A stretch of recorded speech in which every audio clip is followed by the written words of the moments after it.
Well, I'm making some Spice Dragon red chai. Glad I have an herbal chai because I've been super craving chai all day and kept forgetting to drink it. So now I can enjoy it and wind down for the evening. But I am about to film a Friday reads on Thursday night, so we can talk about what I plan to read this weekend.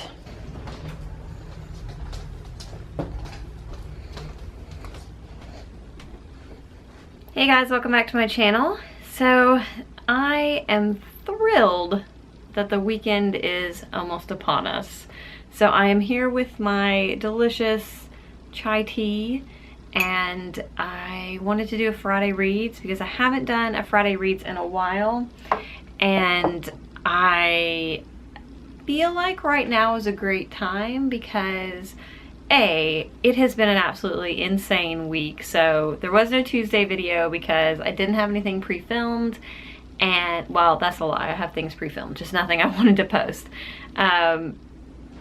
So I've just not had a whole lot of time this week, and it has been pretty stressful. This is probably the most stressed I have, the most kind of busy, jam-packed week I have had since starting the job that I have now.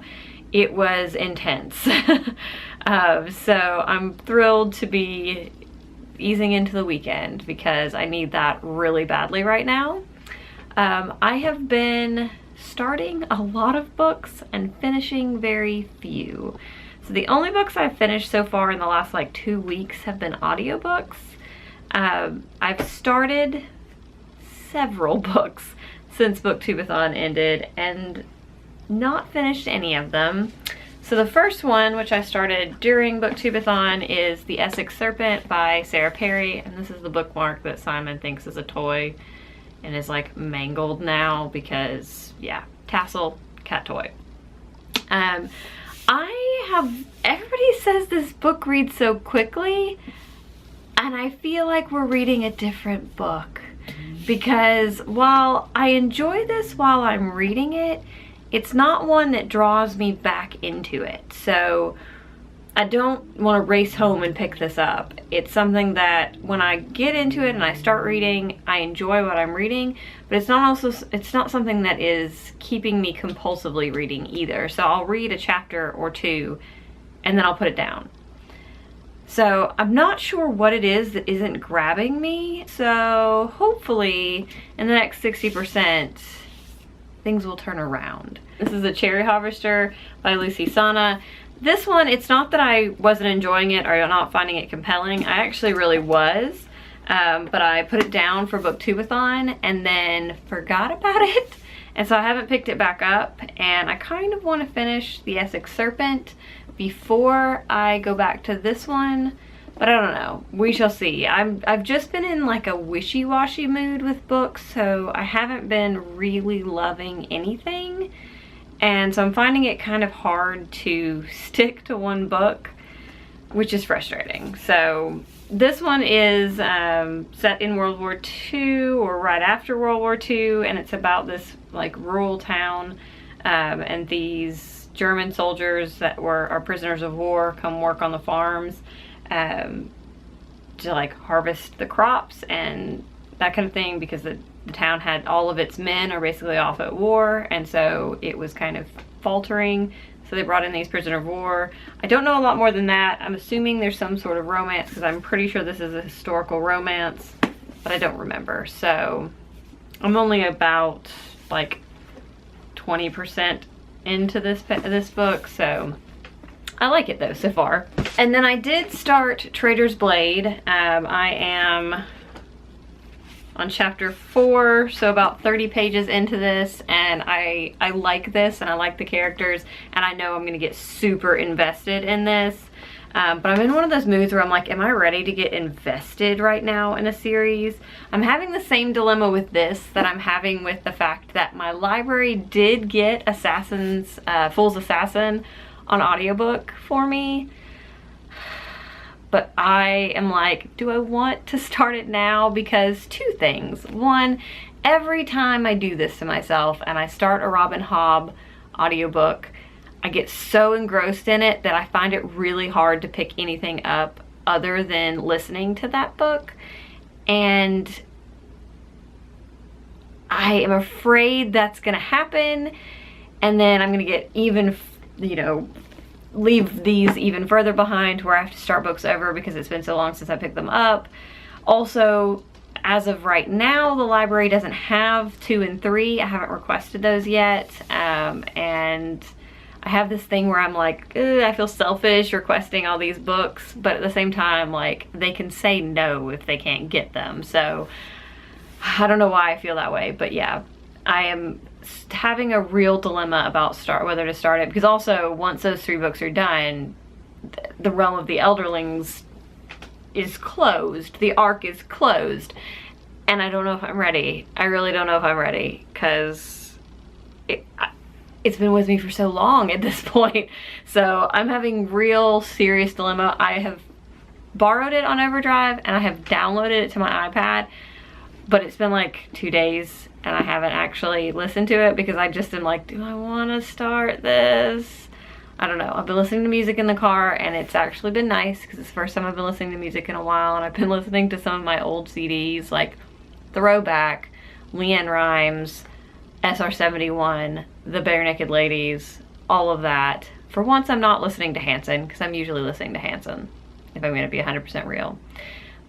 This is literally the most rambly Friday reads I think I've done in a long time. But this, if you don't know what Traitor's Blade is, it is the first in a fantasy series that is kind of like the Three Musketeers fantasy style. So that is very intriguing to me, because if you haven't been watching my channel for a while, I'm a huge fan of Alexander Dumas. I love the Three Musketeers and the full D'Artagnan romances, which the Three Musketeers is the first book in the D'Artagnan romances, and I was super attached to all 4 of the Musketeers, and it was a big part of like a year and a half of my life reading the D'Artagnan romances. So when people say the Three Musketeers, I get really excited. So I am looking forward to this. I did find the second book at our used bookstore, so I did buy that as well, even though I do this to myself all the time. I'm like, I'm not gonna buy the second one until I finish the first one. And then I like read 30 pages of the first one, and I'm like, but then if I really love this, I'm gonna wanna go straight to the second one, and I'm not gonna wanna wait. So I saw it for $5 and I bought it because reasons. And then the last one I'm reading has a reason. So I'm going to Disneyland in October, and I got these today. I don't think you're gonna be able to see them very well. Hold on, I'll zoom the camera out. Oh, that's it. So these, still you can't see them. These are my Yzma ears. So we're going to Disneyland in October, and it's during the Halloween party. I don't think at this point we're going to the Halloween party. We haven't made a decision, but I love Yzma, and so I ordered these off of Etsy, and I love them. They came today, and they're sparkly, and I love them. And what that has to do with my reading is whenever I go to, so Disney World in the past, because this is gonna be the first time I've ever been to Disneyland. Whenever I go to Disney, I always try to read a nonfiction Disney book in the months leading up to it, because it gets me really excited. Also, I am already really excited, and I just want to think about and learn about Disney, so that like it just feeds all of my needs. And so I decided this time to go for a book about Disneyland, because I've read a couple of books. One of them is this one. It's called The Vault of Walt, which is amazing. There are like 8 of these now, I think.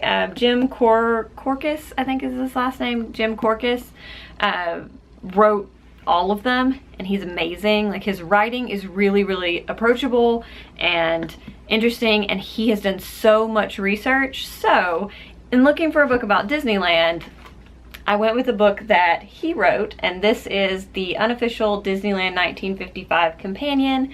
And this is a bunch of stories about the first year of Disneyland. So about what the process was for Walt kind of trying to get Disneyland off of the ground, as well as some of the people who were like have kind of unseen but starring roles in the creation of Disneyland, and also just what it was like at that time. So the first couple of chapters were about kind of the inspiration for Disneyland and some of the precursors, and then like the information that had to do with the sponsors who made it possible through monetary backing. And then it goes on to kind of talk about the park itself, and just has a chapter about what would have been in that particular land in Disneyland when the park opened in 1955. So super interested in this, and so far I have really loved it. And you'd think that things about the sponsors would be dry. It's not. Jim Korkis finds ways to make even the like things that I would not normally care about super interesting. I mean, it helps that it is about Disney, so there's that. But all of his books are fantastic, and I hope to one day collect them all and read them all, because they're just such fascinating little tidbits. So many just little things that you wouldn't know that just make me love Disneyland and Disney World and Walt Disney just so much more. I find Disney history and Disney stuff really fascinating. If you ever want me to do a video about Disney books, nonfiction Disney books, I would be happy to do that. I haven't read a ton of them, but I have read at least, I think, 3 to 5 in the last year. And I plan on reading more, especially by this author, because he's fantastic. Although it's really hard for me to read Disney books when I'm not going to Disney, because then I get super excited about Disney and then I'm like, but I don't get to go. So there's that. Oh my God, I just, hold on. Hi, buddy. Are you comfortable? Are you comfortable? As my husband and I say to each other, what even are cats? Anyways, that's pretty much my reading lately, all over the place. This weekend, I am actually going to our local library book sale. I have avoided it for the past few years just because I have so many books and I don't need more, but my father-in-law sent me a text message and I was like, I'm feeling book buy-y, like snacky, except with buying books.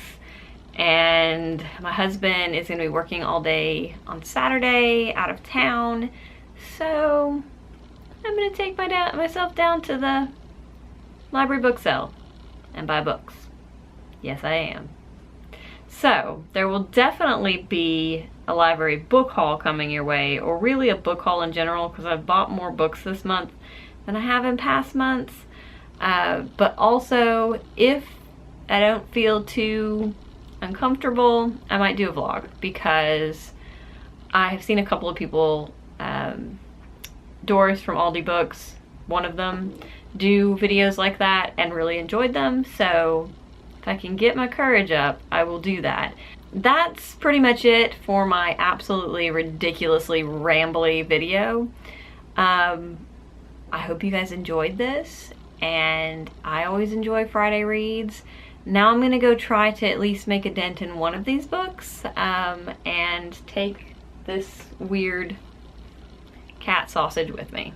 So yeah, I hope you guys are having a wonderful day, and I hope you have a good weekend.